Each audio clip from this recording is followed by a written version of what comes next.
அடுத்து வரும் நிகழ்ச்சியானது ஜாய்ஸ் மேயர் ஊழியங்களின் நண்பர்கள் மற்றும் பங்காளர்களால் தாங்கப்படுகிறது.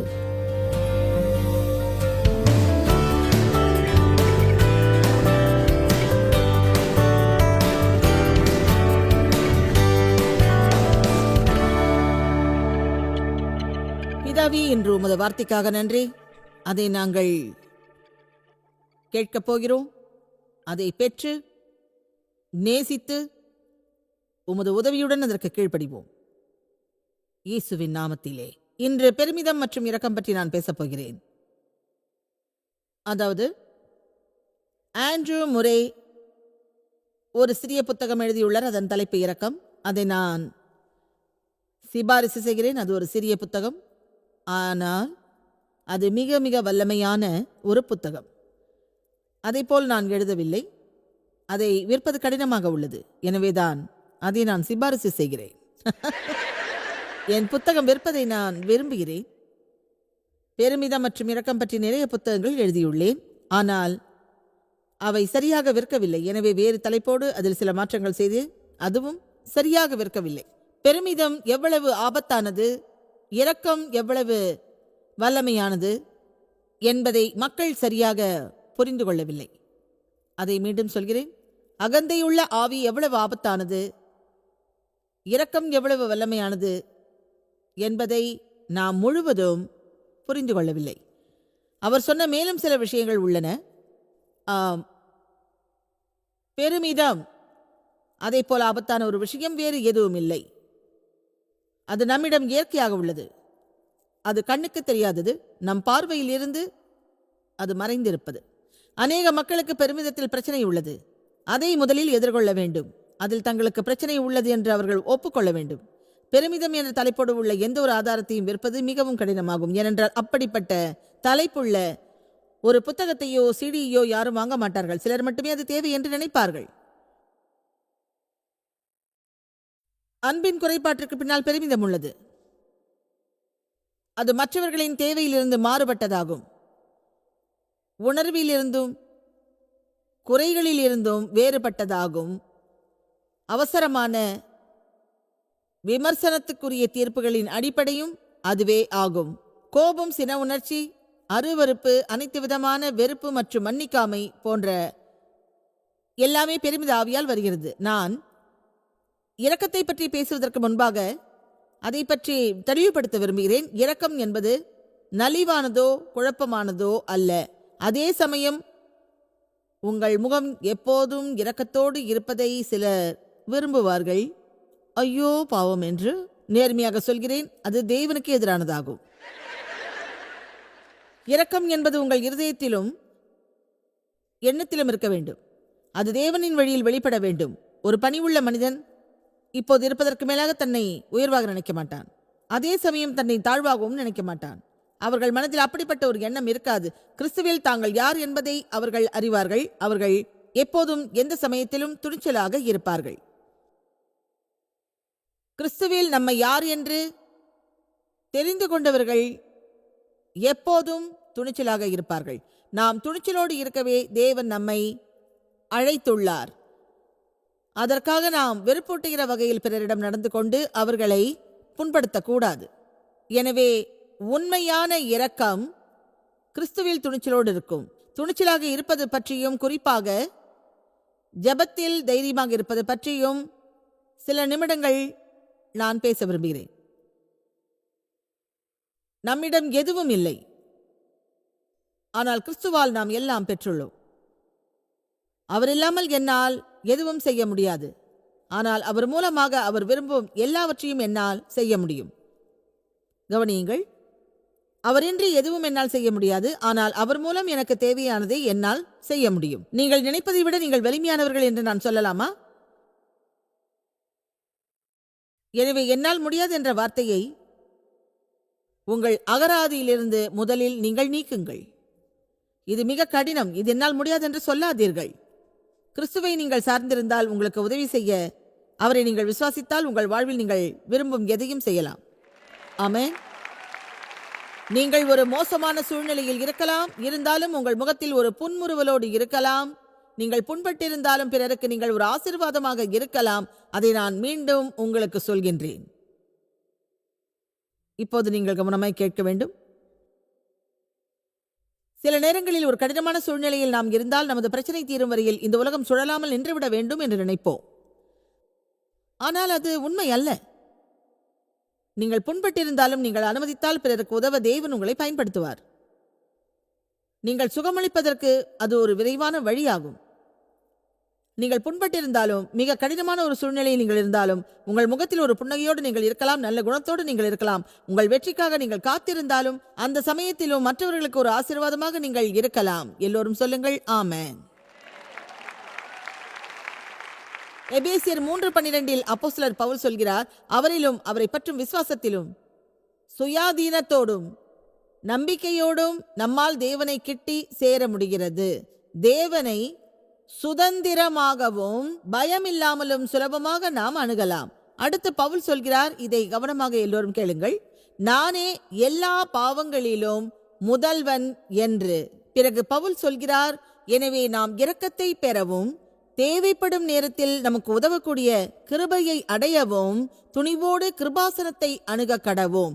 கிறிஸ்துவில் நாம் யார் என்பதை அறிவோம். எனவே நாம் விரும்புவதை அவரிடம் கேட்போம், ஏனென்றால் அவர் மிகவும் நல்லவர். ஒருவேளை உங்களை சிலர் போதுமானதை கேட்காமல் இருக்கலாம். உங்களுக்கு அது பிடிக்கவில்லை, எனவே கேட்கவில்லை. உங்களில் சிலர் தேவையானதை கேட்காமல் இருக்கலாம், அது தவறல்ல.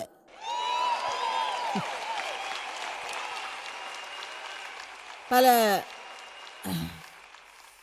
ஆண்டுகளுக்கு முன்னால் அந்த தூண்டுதல் என்னிடம் இருந்தது. அது பரிசுத்த ஆவியின் தூண்டுதல் என்று நான் விசுவாசித்தேன்.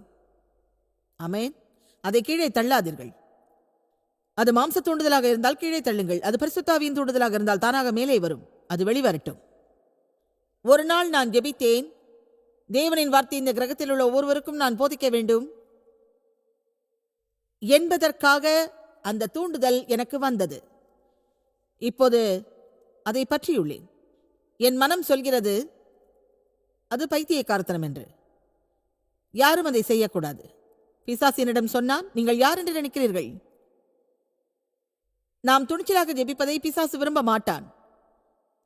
சில நேரங்களில் பெரிய அளவில் நாம் ஜெபிக்க வேண்டியிருக்கும், ஆனால் தேவன் அதற்கு விடையளிப்பார் என்ற உறுதி நமக்கு இருக்காது. தேவனே இந்த கிரகத்தில் உள்ள எல்லோருக்கும் வார்த்தையை போதிக்க நான் விரும்புகிறேன். அது இன்னும் சிலரை சேராமல் இருக்கலாம், ஆனால் அது மொத்தமாக சேரும். எங்கள் நிகழ்ச்சி 85 மொழிகளில் மொழிபெயர்க்கப்பட்டு வெளிவருகிறது. எல்லா மொழிகளிலும். இந்த உலகில் தேவன் அதை எப்படி செய்கிறார் என்று எனக்கு தெரியாது. இருந்தாலும் அதை நான் செய்கிறேன். அந்த அருமையான மக்களை எனக்கு வழங்கியுள்ளார். அவர்களால் எல்லாம் நன்றாக நிகழ்கிறது. எங்கள் ஊழியத்தில் உலகம் முழுவதிலும் அருமையான மக்கள் பங்குதாரராக உள்ளனர். எங்கள் நிகழ்ச்சியை மொழிபெயர்ப்பதில் மற்ற ஊழியர்களும் பங்கு வகிக்கிறது. அவர்களால் எல்லாம் அருமையாக நிகழ்கிறது. நன்றி. தங்கள் சொந்த மொழிகளில் கிறிஸ்துவின் சுவிசேஷத்தை கேட்பது மக்களுக்கு முக்கியமானதாகும். ஒருவேளை அவர்களுக்கு ஆங்கிலம் 2வது மொழியாக இருந்தாலும் எங்கள் நிகழ்ச்சியை சொந்த மொழியில் அது உள்ளபடியே அமைதியாக கேட்க விரும்புகிறார்கள். மத்திய கிழக்கு, ஆப்பிரிக்கா, இந்தியா, ஆசியா, மங்கோலியா ஆகிய நாடுகளில் எங்கள் நிகழ்ச்சி ஒளிபரப்பாகிறது. அவற்றில் சில பகுதிகளுக்கு எப்படி செல்வதென்று எனக்கு தெரியாது. எந்த மொழியை மக்கள் பேசினாலும், எங்கே மக்கள் வாழ்ந்தாலும் தேவனின் வார்த்தை அவர்கள் வாழ்வில் கிரியை செய்கிறது. எல்லோருக்கும் இயேசு தேவை. இன்டர்நெட்டுக்கும் தேவை, சேட்டலைட்டுக்கும் தேவை, டெலிவிஷனுக்கும் தேவை, ரேடியோவுக்கும் தேவை. அச்சிடப்பட்ட பிரசுரங்கள், புத்தகங்கள் மூலம் இந்த கிரகம் முழுவதிலும் சுவிசேஷம் பரவியுள்ளது. அதனால்தான் என் நிகழ்ச்சியை நாள்தோறும் மக்கள் பார்க்கிறார்கள் என்று நான் முட்டாள்தனமாக நினைக்க மாட்டேன். என் சுயரூபம் அப்படிப்பட்டதல்ல. உங்களிடம் நான் ஒரு விஷயம் சொல்கிறேன். சிறிய அளவில் ஜெபிப்பதை விட பெரிய அளவில் ஜெபித்து அவற்றை நிகழ்த்துவதையே நான் எப்போதும் எந்த சமயத்திலும் விரும்புகிறேன். புரிகிறதா? அந்த தகுதி எல்லோருக்கும் இருப்பதை நான் உண்மையில் விரும்புகிறேன். தேவனிடம் துணிச்சலாக செல்வதற்கு முதல் தகுதி அதுதான். ஒருவேளை உங்களுக்கு அந்த தகுதி இல்லாமல் இருக்கலாம். உங்களிடம் அதை கேட்பதற்கு எனக்கும் தகுதி இல்லாமல் இருக்கலாம்.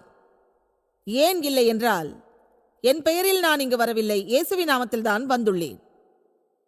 அநேக விஷயங்களை நான் தவறாக செய்ததை நீங்கள் அறிவீர்கள், என்னை மன்னித்தும் இருக்கிறீர்கள். எனவே எனது கடந்த காலத்தை பற்றி இப்போது நான் பேசப் போவது இல்லை. தேவன் பல காலத்திற்கு முன்பு மறந்துவிட்டதை யாரும் பேசாதீர்கள். மேலும் உங்கள் கடந்த காலம் பற்றி தேவனிடம் நீங்கள் பேச வேண்டியதில்லை. உங்கள் எதிர்காலத்தை பற்றி மட்டும் பேசுங்கள். நாம் எப்படி முடிக்கிறோம் என்பதை விட நாம் தொடங்கியது முக்கியமல்ல. நான் மிகவும் மோசமாக தொடங்கினேன், ஆனால் நல்ல விதமாக முடிப்பதில் உறுதியாக உள்ளேன். நீங்கள் எப்படியோ? இப்போது நீங்கள் கவனமாக கேளுங்கள். நீங்கள் கேட்காததால் கொடுக்கப்படவில்லை. நீங்கள் கேட்பதால் தேவன் கோபப்பட மாட்டார். அதில் ஒரு மோசமான விஷயம் என்னவென்றால், நீங்கள் கேட்கக்கூடாத எதையும் கேட்பீர்கள், ஆனால் அது உங்களுக்கு கிடைக்காது. ஆமென். நீங்கள் எதையும் ஒட்டுமொத்தமாக கேட்க வேண்டாம் என்று நான் சொல்லவில்லை, ஆனால் உங்களை பயன்படுத்துமாறு தேவனிடம் கேளுங்கள். என்னை பயன்படுத்தும் தேவனே, பிறருக்கு உதவ என்னை பயன்படுத்தும். எபிரேயர் 4:15 மற்றும் 16 அருமையான வேத வசனங்கள். நம்முடைய பலவீனங்களை குறித்து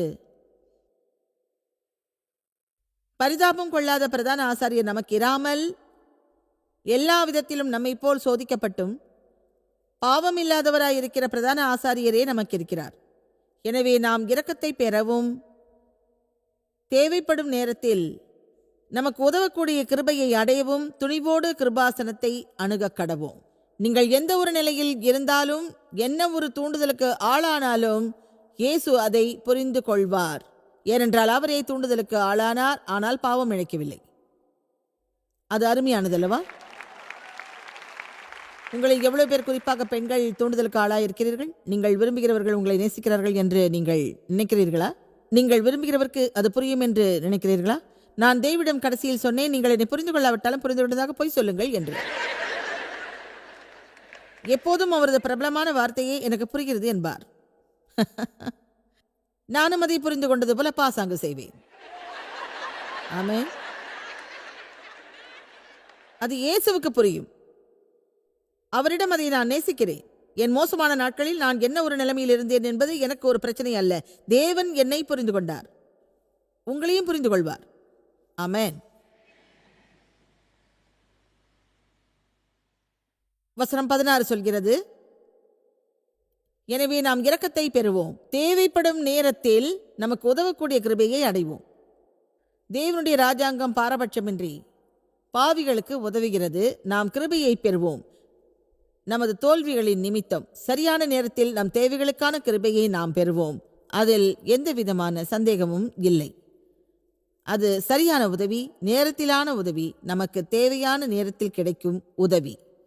நீங்கள் இப்போது சரியானபடி இல்லாவிட்டாலும் இயேசுவிடமிருந்து விலகி இருக்காதீர்கள், அவரிடம் ஓடுங்கள். நீங்கள் தேவனிடமிருந்து ஒளிய முடியாது. நீங்கள் நம்பினாலும் நம்பாவிட்டாலும் தகுதியில்லாதவருக்கும் உதவுவதில் அவர் மகத்தானவர். நீங்கள் கேட்காமல் எதுவும் உங்களுக்கு கிடைக்காது. எனவே கேளுங்கள். உங்கள் வழியில் எப்படி ஜெபிப்பதென்று அறியுங்கள். உங்களுக்காக மட்டுமல்ல, பிறருக்காகவும் ஜெபியுங்கள். நீதி உள்ளவர்கள் சிங்கம் போல துணிச்சலானவர்கள். அதை நான் நேசிக்கிறேன். இப்போது பெருமிதம் மிகவும் ஆபத்தானதாகும்.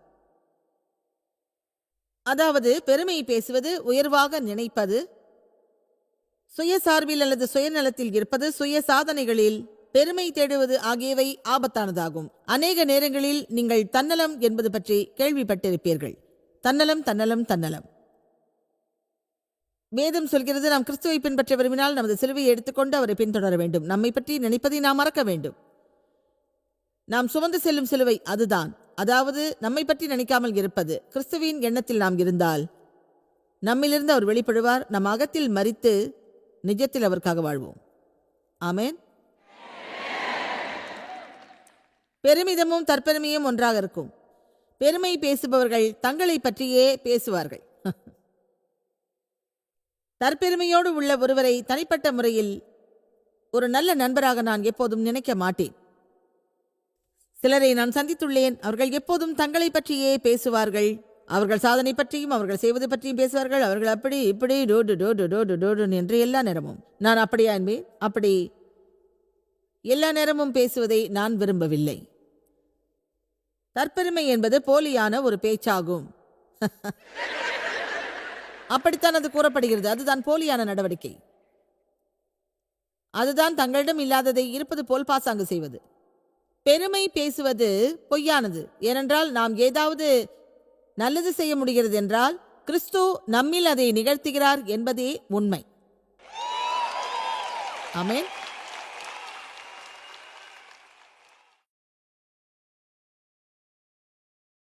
நம்மிடம் இல்லாததை இருப்பது போல் பாசாங்கு செய்வது தங்களை மிக உயர்வாக நினைப்பதன் விளைவாகும். தெரியாததை தெரிந்தது போல் நினைப்பதாகும்.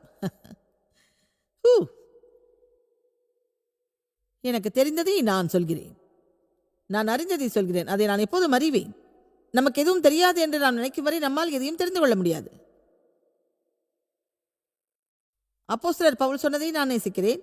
நான் எதையும் அறியவில்லை, ஆனால் கிறிஸ்துவையும் அவர் சிலுவையில் அறையப்பட்டதையும் அறிவேன். தேவன் நமக்கு எல்லாம் தெரிய வேண்டும் என்று விரும்புகின்றார். அதற்காக எல்லாம் நமக்கு தெரியும் என்பதை இந்த உலகம் முழுவதும் நாம் சொல்ல வேண்டியது இல்லை. நம்மிடம் இல்லாததை இருப்பதாக நினைக்க தேவையில்லை. அதே போன்ற வார்த்தைகள் தான் அகந்தை, வீக்கம், பயன்படாத பெருமை. ஒரு தவறான வழியில் தன்னை பற்றி பெருமையோடு உள்ளவன் தன்னை பற்றியே நினைப்பான் என்று நாம் உறுதியாக சொல்லலாம். என் குழந்தைகளை பற்றி நான் பெருமை கொள்கிறேன்.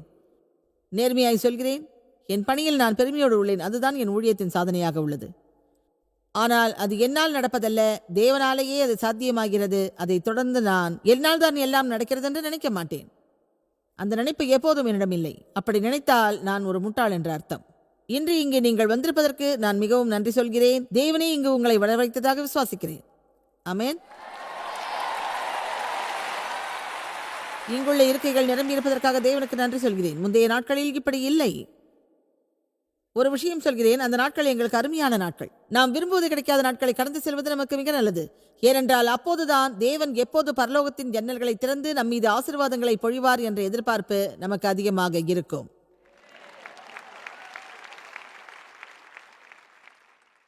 சாத்தான் செய்த பாவம் பெருமையின் பாவமாகும்.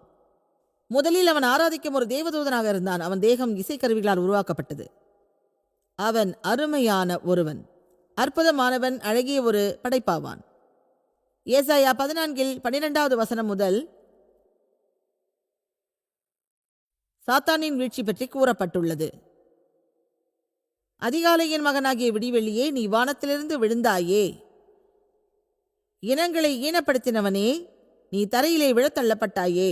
ஓ கடவுள் நிந்தையுள்ள பாபிலோனின் சாத்தான் அரசனே, நீ உன் இருதயத்தில் சொன்னாயே. அதில் அநேக இடங்களில் என்னால் முடியும் என்ற வார்த்தை உள்ளது. நான் வானத்துக்கு ஏறுவேன், தேவனுடைய நட்சத்திரங்களுக்கு மேலாக என்னுடைய சிம்மாசனத்தை உயர்த்துவேன். வடபுறங்களில் உள்ள ஆராதனை கூட்டத்தின் மலையிலே வீற்றிருப்பேன். நான் மேகங்களுக்கு மேலாக ஏறுவேன், உன்னதமானவருக்கு நான் ஒப்பாவேன். அதற்கு இதுதான் தேவனின் பதில். நீ படுகொழியான பாதாளத்தில் தள்ளுண்டு போனாய். எனவே நம்மை நாமே உயர்த்த நினைத்தால் நம்மை கீழே தள்ளக்கூடிய ஆற்றல் தேவனிடம் உள்ளது. அவரது வல்லமையான கரத்தின் கீழ் நாம் பணிவதையே அவர் விரும்புகிறார். அது நம்மால் முடியாவிட்டால் அதை அவர் செய்வார். உணர்ச்சியின் மூலம் நமக்கு ஏற்படக்கூடிய ஒரு வேதனையான விஷயம் நம்மை பற்றியே நாம் நினைப்பதாகும். ஆனால் தேவன் நிகழ்த்தாமல் எதுவும் நம்மில் நிகழாது என்பதே உண்மை. என்று நமது சமுதாயம் முழுவதும் என்னால் முடியும் என்ற எண்ணத்தோடு உள்ளது. அநேக மக்கள் தேவன் தங்களுக்கு தேவையில்லை என்று நினைக்கிறார்கள். அது எனக்கு மிக வருத்தமாக உள்ளது. ஏனென்றால் தேவன் மிக அருமையானவர். அவர் நிச்சயமாக முழுவதும் அற்புதமானவர், அருமையானவர். அப்படிப்பட்ட ஒரு அருமையான தேவனிடம் ஏன் சிலர் தொடர்பில் இருக்க விரும்பாமல் உள்ளார்கள் என்பது எனக்கு புரியவே இல்லை. உண்மையிலேயே அது ஏனென்று எனக்கு புரியவில்லை. சொல்லப்போனால் அது பற்றி எனக்கு தெரியவில்லை. நீங்கள் தேவனுடன் ஒரு தொடர்பில் இருந்தால், மத ரீதியாக அல்லாமல் மனப்பூர்வமான தொடர்பில் இருந்தால் நல்லது. மதத்தின் மீதுள்ள சில மோசமான அனுபவங்களால் தான் அநேக மக்கள் தேவனோடு ஐக்கியமாக இருப்பது இல்லை. நமக்கு ஒரு மதம் வேண்டும் என்பதற்காக இயேசு மரிக்கவில்லை என்பதுதான் உண்மையாகும். எனவே நான் ஒரு கத்தோலிக்கன் அல்லது லூத்ரன் அல்லது பாப்டிஸ்ட் அல்லது மெத்தடிஸ்ட் அல்லது பெந்தகோஸ்தே என்று சொல்வதில் பெருமைப்படாதீர்கள். நான் இப்படி சொல்வதால் வருத்தப்படாதீர்கள். தேவன் அப்படி எதையும் கூறப்படவில்லை. ஆமென்.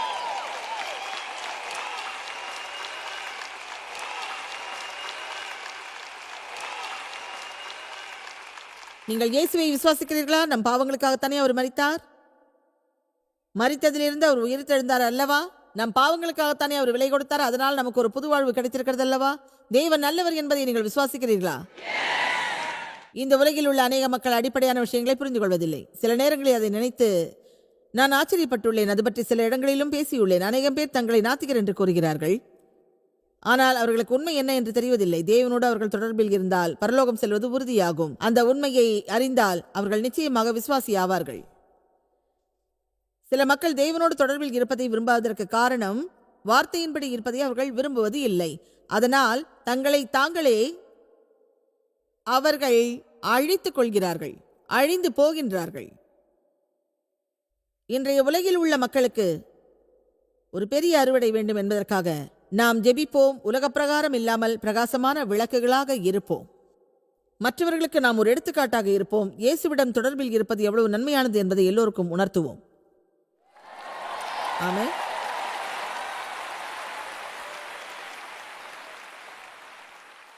அழிவுக்கும் வீழ்ச்சிக்கும் முன்னதாக வருவதுதான் பெருமிதமாகும்.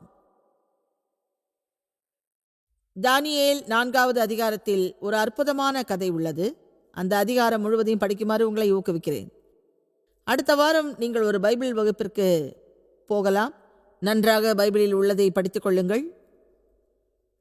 அதை பற்றி போதுமான அளவுக்கு இப்போது நான் பேச உள்ளேன். இந்த மாலையில் அதை நாம் அறிவதற்கு தேவன் விரும்புகிறார். நேபுகாத் நேச்சார் வசனம் 1, தானியேல் 4 வசனம் 1. அரசனாகிய நேபுகாத் நேச்சார் பூமி எங்கும் குடியிருக்கிற சகல மனிதருக்கும் இனத்தாருக்கும் மொழியினருக்கும் எழுதுகிறது என்னவென்றால், உங்களுக்கு சமாதானம் பெருக கடவது. அடுத்த சில வசனங்களில் உள்ளதை கவனியுங்கள். உன்னதமான தேவன் எனக்காக செய்த அடையாளங்களையும் அற்புதங்களையும் கூறி அறிவிப்பது எனக்கு நன்மையாய் கண்டது. அவருடைய அடையாளங்கள் எவ்வளவு மகத்துவமும் அவருடைய அற்புதங்கள் எவ்வளவு வல்லமையுமாயிருக்கும். அவருடைய அரசு நித்தியமான அரசு. அவருடைய ஆளுகை தலைமுறை தலைமுறையாக நிலை நிற்கும். அவை எல்லாமே தேவனை பற்றியது. நேபுகாத் நேச்சாராகிய நான் என் வீட்டிலே திருப்தியும் வளமை உள்ளவனுமாயிருந்து என் அரண்மனையிலே வாழ்ந்து கொண்டிருந்தேன். அவனுக்கு நல்ல குணம் இருந்ததால் தேவனுக்கே எல்லா மகிமையும் வழங்கினான். அதனால் அவனது வாழ்வில் எல்லாமே நல்லபடியாக நடந்தன. அதை நாம் நாள்தோறும் படிக்க வேண்டும். மனதிற்குள்ளாக அல்ல, வாய் விட்டு படிக்க வேண்டும். தேவனே, நீரின்றி நான் எதுவுமே இல்லை என்பதை அறிவேன்.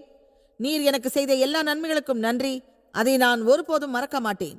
இப்போது நான் சொல்வதை கவனமாய் கேளுங்கள். இதை ஒருபோதும் மறந்து விடாதீர்கள். உண்மையிலேயே தேவன் நமக்கு செய்த நன்மைகளுக்காக நாம் கடைபிடிக்க வேண்டிய ஒரு மகத்தான விஷயம், பிறருக்கு நாம் ஒரு ஆசீர்வாதமாக இருக்க வேண்டும் என்பதுதான். உங்கள் நன்றி வெறும் வார்த்தையாக மட்டும் இருக்கக்கூடாது. அதற்கான செயலும் உங்களிடம் இருக்க வேண்டும். தேவனே, எந்த ஒரு காரணமும் இல்லாமல் நீர் எனக்கு நன்மை செய்கிறீர். எந்த நன்மையும் பெறாத ஒருவரை நான் அறிந்து அவருக்கு எந்த எதிர்பார்ப்பும் இன்றி உதவவே நான் விரும்புகிறேன். ஏனென்று சொல்கிறேன், ஒவ்வொரு கிறிஸ்தவரும் இந்த உலகில் அப்படி நடந்து கொண்டால் ஒவ்வொரு நாளும் நாம் நிம்மதியாக வீடு திரும்பலாம். உங்களிடம் ஒரு கேள்வி கேட்கிறேன். யாராவது உங்களை புண்படுத்திய பிறகு அவர்களை இன்னும் நீங்கள் மன்னிக்காமல் இருக்கிறீர்களா? நாம் செய்ய வேண்டியது என்னவென்றால், நாம் பணிவோடு தேவனிடம் இப்படி சொல்ல வேண்டும். தேவனே, நான் மன்னிக்க விரும்புகிறேன். நான் அதை இன்னும் உணரவில்லை என்றாலும், சிலர் அதற்கு தகுதி இல்லாதவர்கள் என்றாலும், உம்மை நான் கீழ்ப்படிய விரும்புகிறேன். நமது பெருமிதம்தான் பிறர் நமக்கு செய்வதை நாம் உணராமல் இருக்க செய்கிறது. சில நேரங்களில் நம்மை அறியாமல் நாம் பிறரை புண்படுத்துகிறோம். ஆனால் தேவன் நம்மை மன்னிப்பதால் அவருக்கு நன்றி சொல்கிறோம். அதே சமயம் பிறரை நாம் மன்னிக்காமல் உள்ளோம். ஆவியின் கனி மிகவும் முக்கியமானது என்று நான் விசுவாசிக்கிறேன். பரிசுத்த ஆவி நம் வாழ்வில் வந்தால், நம் வாழ்வில் நாம் நல்ல கனியை பெற அது நம்மோடு சேர்ந்து கிரியை செய்யும். அன்பு, மகிழ்ச்சி, சமாதானம், பொறுமை, நன்மை, இரக்கம் போன்றவை எல்லாம் நமக்கு உரியதாகும்.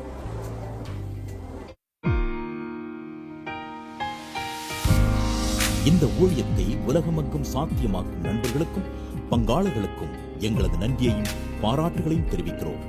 ஒன்றாய் இணைந்து நாம் பசி உழவுகளை போஷித்து உடைகளை கொடுத்து தேசங்களுக்கு சுவிசேஷத்தை சொல்லி வருகிறோம். எங்களை தொடர்பு கொண்டு www.jmmindia.org உங்கள் ஜெப தேவைகள் மற்றும் எங்களின் வெளியீடுகள் பற்றி அறிந்து ஜாய்ஸ் அவர்கள் நிகழ்ச்சிகளை அறிந்து எங்களோடு இணைந்து தேவ அன்பை உலகிற்கு பரவச் செய்யுங்கள். அடுத்து வரும் நிகழ்ச்சியானது ஜாய்ஸ் மேயர் ஊழியங்களின் நண்பர்கள் மற்றும் பங்காளர்களால் தாங்கப்படுகிறது.